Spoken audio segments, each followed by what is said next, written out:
When the news broke that Prince Harry and Meghan were packing up their Montecito life for the grey skies of England, my first thought was not about the adults.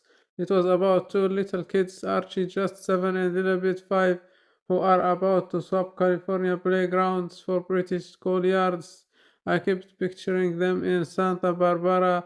They would have grown up in a world of gated private schools that ask children how they feel, emphasize social emotional learning, and let kids wear hoodies while discussing their thoughts.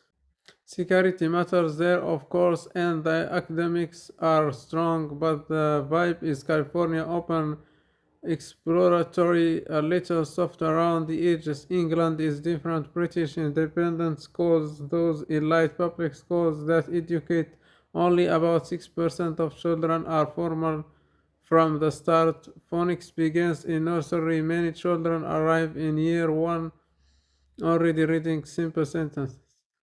Uniforms appear early: navy sweaters, checkered shorts or dresses at places like Lambrook School near Windsor, where William and Kate's children have gone.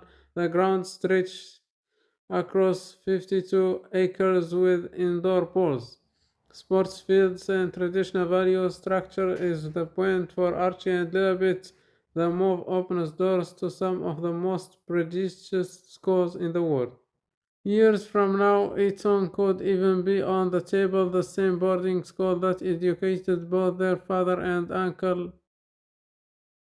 Harry himself called his arrival there a profound shock. He struggled with the elaborate uniform and felt lost in rapid fire French classes.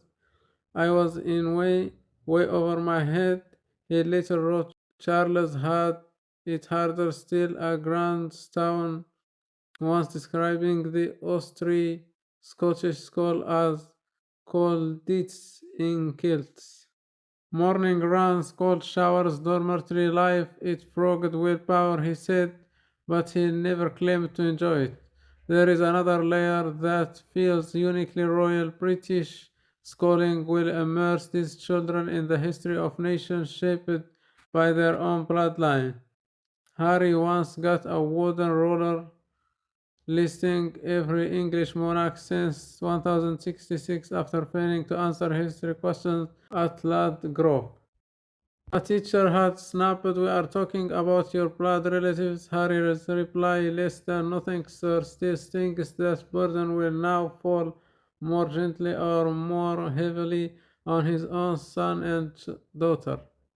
I keep turning it over. On one hand, the children gain access to rigorous academics, soft power, and a cultural inheritance that is literally theirs. On the other, they leave behind the sunny feelings first classrooms of California for a system that prizes tradition, competition through house systems, and early academic pressure. Neither path is simple. Harry has already signaled Eton is unlikely for his son. The family has not said where Archie and Lilibet will actually enroll. Yet the shift is real, from Lincoln and Grant to Disraeli and Gladstone, from Moody's to Blazers. What strikes me most is the quiet weight of it. These are still small children. One has just started school age, the other is barely past kindergarten. Their parents chose California for privacy and freedom. Now they are choosing England, and with it, the very institutions that shaped it and sometimes bruised the previous generation. Whether that choice ultimately frees Archie and Rabbit or quietly binds them more tightly to the institution their parents stepped away from is the question that will unfold over the next decade. For now, two little kids are simply going to have to learn a new uniform, a new accent of expectation, and a history that already knows their names.